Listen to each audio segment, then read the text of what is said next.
හරිනේ. එතකොට මෙතන මේ 6 බෙදීම d සමානයි 1 බෙදීම මූල 3යි. එතකොට මෙතනට ගත්තට පස්සේ 6 බෙදීම d සමානයි 1ට මූල 3යි. හරස් ගුණිතය ගත්තා 6 වාරයක් මූල 3 සමානයි d වාරයක් 1.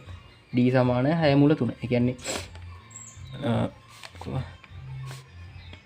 6 බෙදීම d සමානයි 1 බෙදීම මූල 3යි. හරිද? ඒක හරස් ගුණිතයත් ගත්තේ. 6 බෙදීම d 1 බෙදීම මූල 3 d වාරයක් 1 සමානයි 6 වාරයක් මූල 3. d සමානයි 6 මූල 3යි. එතකොට හරිද? ඒක සෙන්ටිමීටර වලින් මීටර් කරන්න මේ 18.5 වැඩි කරා. එතකොට එනවා 111.3. හරිද? එතකොට ඒක ඉවරයි.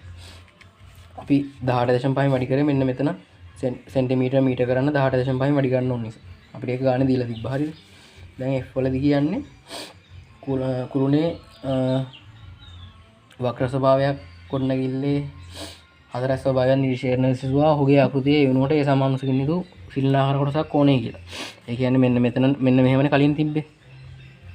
එයාට ඒ වෙනුවට සිලින්ඩාකාර වෘත්තාකාර කොටසක් ඕනලු. ඒ කියන්නේ හැබැයි එකම උස තියෙන්නත් ඕන. ඒ කියන්නේ මෙන්න මේ 4 සෙන්ටිමීටර් 4න්නේ පරිමාණය. හොඳයි සෙන්ටිමීටර් 4 ඒ උසමයි. ඒ උසම තියෙන සිලින්ඩාකාර වෘත්තාකාර කොටස. මෙන්න මේ වගේ වෘත්තාකාර සිලින්ඩරයක් කියන්නේ මෙන්න මෙහෙම එකන්නේ. මෙන්න මේ වගේ කොටසක් තමයි ඕනේ කියන්නේ. දැන් ඕන කියන්නේ. මේක වෙනුවට දැන් ඕන කියන්නේ මෙන්න මේක. හැබැයි එකම උස. හරිද? එතකොට අහනවා බෙහි හැබැයි මෙහෙමත් තියෙනවා. බෙහි උඩු මුහුණකින් පිටතට නොපනන පරිදි. ඒ කියන්නේ B ගත්තොත් එහෙම B කො මෙතන තියෙනවා. මෙන්න මේ කොටසනේ B කියන්නේ. මෙන්න මේ B කොටසෙන් පිටතට නොපනින පරිදි. නොපනින පරිදි කියන්නේ මෙන්න මේ B ට වඩා අර සිලින්ඩරාකාර වෘත්තාකාර කොටස ලොකු වෙන්න බෑ. පිටතට පයින්න බෑ. මෙන්න මේ උසට වඩා මෙන්න මේ ගානට වඩා පයින්න බෑ. එතකොට අන්න ඒ ගාන තමයි මෙන්න මේකේ ගාන. මෙන්න මේ ගාන තමයි ඒ ගාන. හරිද? ඒ කියන්නේ පයින්න බෑ කියලා කියන්නේ. පිටතට පයින්න බෑ. එතකොට B වල මෙන්න මෙතන ආවේ සෙන්ටිමීටර් 2ක්. එතකොට මෙන්න මේ කෑල්ල තමයි සෙන්ටිමීටර් 2. නේද? මෙන්න මේ සෙන්ටිමීටර් 2මයි මෙන්න මේ සෙන්ටිමීටර් 2ෙත් තියෙන්නේ. අර කියනවනේ පිටතට පයින්න බෑ කියලා. එතකොට මෙන්න මේ ගාන තියා ගන්න ඕන වෘත්තාකාර සිලින්ඩරේ හැදෙද්දි. හරිද? තේරුණානේ? එතකොට මෙන්න මේ ගාන තමයි විස්කම්බය කියන්නේ ඒකනේ. එතකොට අරය වාරයක් 2. හරිද? දෙවාරයක් හරිය තමයි විස්කම්බය කියන්නේ වෘත්තයක.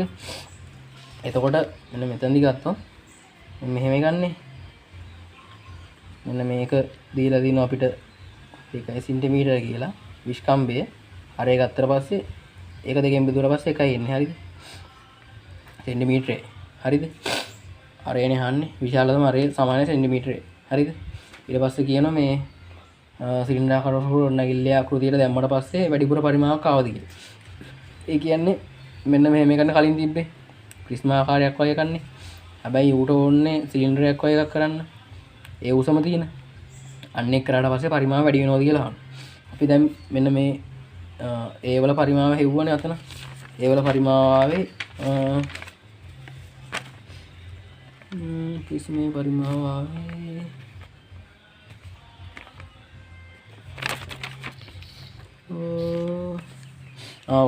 ප්‍රිස්මේ පරිමාව මෙන්න මෙතන D වල හෙව්වා. හරිද? නේද? පරිමාව සමාන හරස්කඩ වර දිග 6 වාරයක් 2 12යි. 12ක් හරිද? 12ක් ආවේ.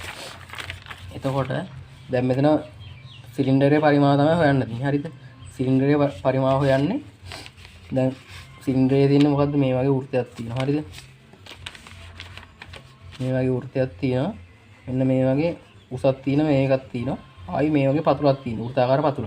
එතකොට මුලින්ම අපි හොයන්නේ මෙන්න මේ වෘත්තාකාරයේ වර්ග ඵලය හොයා ගන්නවා. ඒක මෙන්න මේ උසෙන් වැඩි කරනවා. හරිද?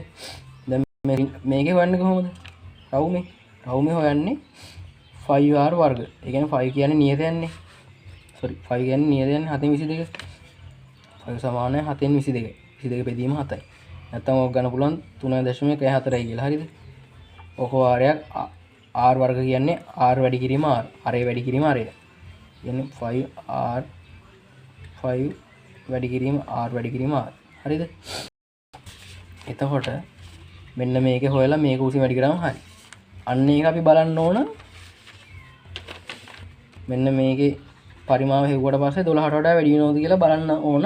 ඒක තමයි ගානේ අහන්නේ. වැඩි වෙනවද කියලා. හරිද? දැන් මෙතන 5r වර්ග h තියෙනවා. ඒක තමයි පරිමාව හොයන සිලින්ඩරේ. හරිද? 5 කියන්නේ ගානේ 3.14 නේ. 3.1 ගත්තොත් 3.1 වාරයක් r කියන්නේ අපි බැලුවනේ ඉස්සෙල්ලා 1යි කියලා. එක වැඩි කිරීම r වර්ග කරත් 1යිනේ. එක වැඩි කිරීම 1යිනේ. එක මේ එක් වාරයක් 1යි. h කියන්නේ 4යි. ඇයි එකම උසනේ? මෙතන එකම උසනේ. එතකොට h 4යි. එතකොට මේක වැඩි කරාට පස්සේ ආව 12.4. cm ගණේ. හරිද? 12.4 කියන්නේ 12. එක මේ පෙන්වන්න ඕන 12.4 cm ගණය විශාලයි. හරිද? විශාලයි 12 cm ගණය. මෙන්න මේ ලකුණ දාන්නේ විශාල එක පැත්තට. මෙන්න මේකනේ විශාල. එතකොට මේක. මෙන්න මේ කට ඇරලා තියෙන්නේ ලොකු එක පැත්තට. හරිද? මේක නොදැම්මත් කවන්නේ නැත්නම් වචනෙන් කියන්න ඕන කලින් තිබ්බට වඩා පරිමාව විශාලයි කියලා. මෙතන තමයි ඒක තියෙන්නේ. කලින් ඝන සෙන්ටිමීටර් 12යි.